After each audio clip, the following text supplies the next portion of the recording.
జమ్మూ కాశ్మీర్లో ఉగ్రవాదుల ఏరువేత కొనసాగుతుంది. ఉగ్రవాదులతో సంబంధాలున్న వాళ్ళ ఇళ్లతో పాటు వారి బంధువులలోనూ ఇండియన్ ఆర్మీ సోదాలు నిర్వహిస్తోంది. ఇందులో భాగంగా షోపియాన్లో 2 ఉగ్రవాదులను భద్రతా బలగాలు అరెస్ట్ చేశాయి. వారి నుంచి భారీగా ఆయుధాలు స్వాధీనం చేసుకున్నట్టు తెలుస్తోంది. ఉగ్రవాదులు ఉన్నారన్న సమాచారంతో ఆ ప్రాంతాన్ని భద్రతా దళాలు తమ ఆధీనంలోకి తీసుకుని జల్లెడ పట్టాయి. అయితే ఇంట్లో దాక్కుని ఉన్న 2 ముష్కర్లను ఇండియన్ ఆర్మీ అదుపులోకి తీసుకుని విచారిస్తోంది. మరికొంతమంది ఉగ్రవాదులు ఉంటారనే అనుమానంతో షోపియాన్లో సెర్చ్ ఆపరేషన్ను కొనసాగిస్తోంది.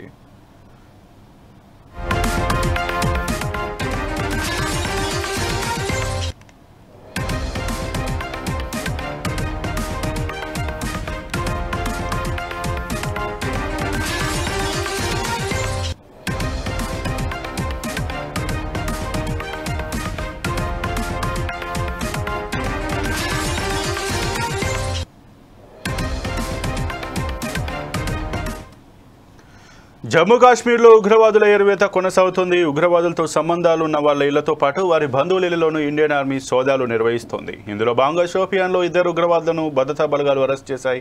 వారి నుంచి భారీగా ఆయుధాలు స్వాధీనం చేసుకున్నట్టు తెలుస్తోంది. ఉగ్రవాదులు ఉన్నారన్న సమాచారంతో ఆ ప్రాంతాన్ని భద్రతా దళాలు తమ ఆధీనంలోకి తీసుకుని జల్లెడ పట్టాయి. అయితే ఇంట్లో దాక్కుని ఉన్న 2 ముష్కర్లను ఇండియన్ ఆర్మీ అదుపులోకి తీసుకుని విచారిస్తోంది. మరికొంతమంది ఉగ్రవాదులు ఉంటారనే అనుమానంతో షోపియాన్లో సెర్చ్ ఆపరేషన్ కొనసాగిస్తోంది.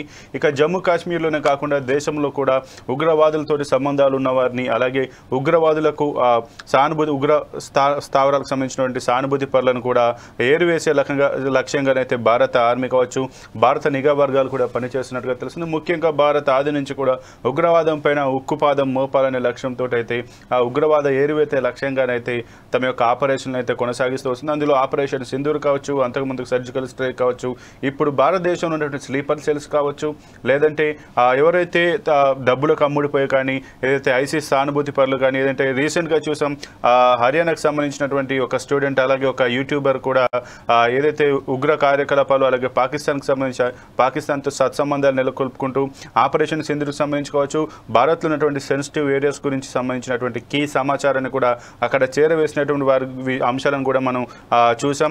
ఇక ఈ నేపథ్యంలో భారతదేశంలో పాటు ఇటు జమ్మూ కాశ్మీర్లో కూడానైతే భారత భద్రతా బలగాలు, అలాగే ఇంటెలిజెన్స్ విభాగం కూడా వారి యొక్క అన్వేషణ అయితే కొనసాగిస్తున్నట్టుగా తెలుస్తోంది. ఇక ఈ నేపథ్యంలో ఎవరెవరు సానుభూతి పరులు ఉన్నారు, ఎవరెవరు ఈ ఉగ్రవాదానికి అట్రాక్ట్ అవుతున్నారు, ఎవరెవరు పాకిస్తాన్ పైన సానుభూతిని ప్రదర్శిస్తున్నారనే వారిపైన నిఘా వేసి పూర్తిగా దానికి సంబంధించినటువంటి వారి యొక్క సోషల్ మీడియా అకౌంట్లను కావచ్చు, వాళ్ళ పర్సనల్గా కూడా వారిపైన ఒక కన్ను వేసి వారిపైన పూర్తిగా అవగాహన వచ్చిన తర్వాత వారిని అయితే అరెస్ట్ చేసినట్టుగా తెలుస్తుంది. ముఖ్యంగా అయితే హైదరాబాద్లో భారీ పేరులకు కుట్ర పడినటువంటి గుంటూరుకు చెందినటువంటి సిరాజుర్ రెహమాన్, అలాగే హైదరాబాద్ సంబంధించినటువంటి సమీర్ను కూడా మొన్న అయితే పోలీసులు అయితే అదుపులోకి తీసుకున్నట్టుగానైతే మనం చూసాం. ఏదేమైనా ఉగ్రవాద సానుభూతి పరులను ఖచ్చితంగా ఏరివేసే దిశగానైతే భారత భద్రతా బలగాలు వారి యొక్క ఆపరేషన్ కొనసాగిస్తున్నట్టుగానైతే మనకు తెలుస్తుంది.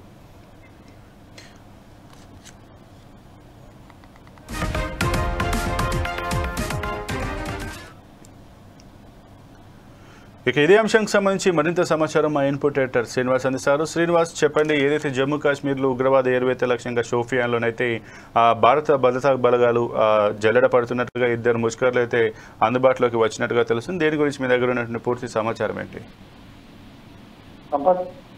ఏదైతే భారత భద్రతా దళాలన్నీ కూడా సరిహద్దు ప్రాంతాలు పూర్తి స్థాయిలో జల్లెడ పడుతుంది.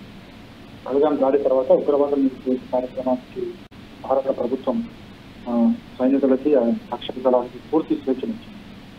ఎక్కడ ఎవరున్నట్టు అనుమానితులున్నా సరే వాళ్ళని ఖచ్చితంగా అరెస్ట్ చేయాలి, వాళ్ళ నుంచి విచారణ కల్పించాలన్నది కేంద్ర ప్రభుత్వం ఆదేశం. అందుకు అనుగుణంగానే భారత రక్షణ దళాలన్నీ కూడా సరిహద్దు ప్రాంతాలు, రాష్ట్రాలు, ఏదైతే రాజస్థాన్ కావచ్చు, పంజాబ్ కావచ్చు, జమ్మూ కాశ్మీర్ కావచ్చు, ఇలాంటి ఆ సరిహద్దు రాష్ట్రాలన్నీ కూడా జల్లెడ పడుతున్నాయి. అనుమానితుల్ని అదుపులోకి తీసుకుంటున్నాయి, వాటిని ప్రశ్నిస్తున్నాయి. ఈ తరహా ఈ సర్చింగ్ ఆపరేషన్లోనే జమ్మూ కాశ్మీర్లోని పోషియాన్ దగ్గర 2 ఉగ్రవాదులు అరెస్ట్ చేయడం జరిగింది.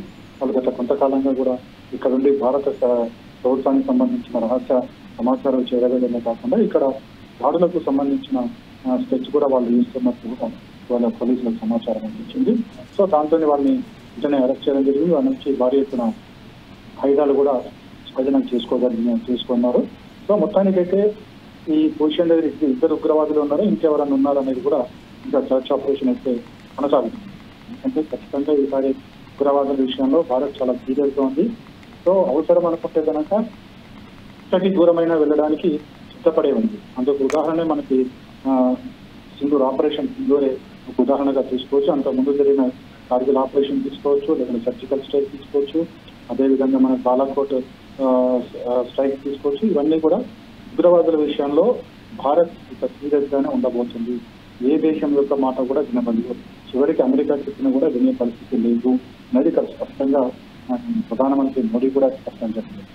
సో ఇప్పుడున్న పరిస్థితుల నేపథ్యంలో ఎవరు ఎక్కడ ఉగ్రవాదులు దేశంలో తలదాచుకున్నా, లేకుంటే ఎవరన్నా సరే వాళ్ళకి షెల్టర్లు ఇస్తున్నా, షెల్టర్ ఇచ్చిన వాళ్ళే కావచ్చు, ఎవరు దాచుకున్న వాళ్ళే కావచ్చు, లేకపోతే సానుభూతి పరులు కావచ్చు, ఎవరైనా సరే ఖచ్చితంగా వారిని అరెస్ట్ చేస్తారు, వారిని క్రాస్ ఎగ్జామినేషన్ చేస్తారు. వారి వల్ల దేశాన్ని ముక్కుందంటే ఖచ్చితంగా వారికి శిక్ష ఉంటుంది. దీంట్లో ఎటువంటి అదైతే వెనకడికైతే వేసే ప్రసక్తి లేదు. సో ఇప్పుడున్న పరిస్థితుల నేపథ్యంలో భారత రక్షణ దళాలు మాత్రం ఖచ్చితంగా ఉగ్రవాదుల ఏరిపేట కార్యక్రమానికి ఇక ఆగేది లేదు. ఇది నిరంతరం కొనసాగే ప్రక్రియగానే చూస్తుంది. అయితే శ్రీనివాస్, ఏదైతే నిన్న జరగాల్సినటువంటి పాక్ భారత్ సంబంధించిన డీజీఎంఓల రెండవ సదస్సు కూడా పోస్ట్పోన్ అయినట్టుగా తెలుస్తుంది. దీనికి సంబంధించి ఇటు భారత్ అండ్ పాకిస్తాన్ మధ్య కాల్పుల విరమణ కొనసాగుతుందా, లేదంటే మళ్ళీ ఏదైనా ఆపివేసే అవకాశం ఉందా? దీని గురించి మీ దగ్గర ఉన్న సమాచారం ఏంటి? సంపత్, ఆల్రెడీ దీనికి సంబంధించి నేను క్లారిటీ కూడా రావడం జరిగింది. కాల్పుల విరమణ ఒప్పందానికి ఎక్కడ కూడా సమయం లేదు. ఇక టైం బౌండ్ ప్రోగ్రామ్ కాదు, ఇది నిరంతరం కొనసాగే ప్రక్రియ. దీన్ని ప్రతిసారికి పెంచుకుంటూ పోవడము, ఎక్స్టెన్షన్ చేసుకుంటూ పోవడం అనేది ఉండదు. ఇది నిరంతరం కొనసాగే ప్రక్రియ. ఏ దేశం అయితే కాల్పుల విరమణ ఒప్పందాన్ని ఉల్లంఘిస్తుందో వారు ఆపోజిట్ దేశం ఖచ్చితంగా దానికి సంబంధించి తదుపరి యాక్షన్ తీసుకుంటుంది. ఈ విషయంలో భారత్ తమ ఒప్పందాన్ని కట్టుబడి ఉంది. పాకిస్తాన్ కనుక కాల్పుల విరమణ ఒప్పందాన్ని ఉల్లంఘిస్తే ఖచ్చితంగా ఆ దేశం మీద మరోసారి యుద్ధానికి వెళ్తుంది. ఈసారి యుద్ధానికి వెళ్తే మాత్రం వెనకడుగు వేసే ప్రసక్తి ఉండదు. ఖచ్చితంగా ఏదైతే లక్ష్యాలన్నింటినీ కూడా ఛేదించుకుంటూ వెళ్తుంది. Okay, thank you Srinivas.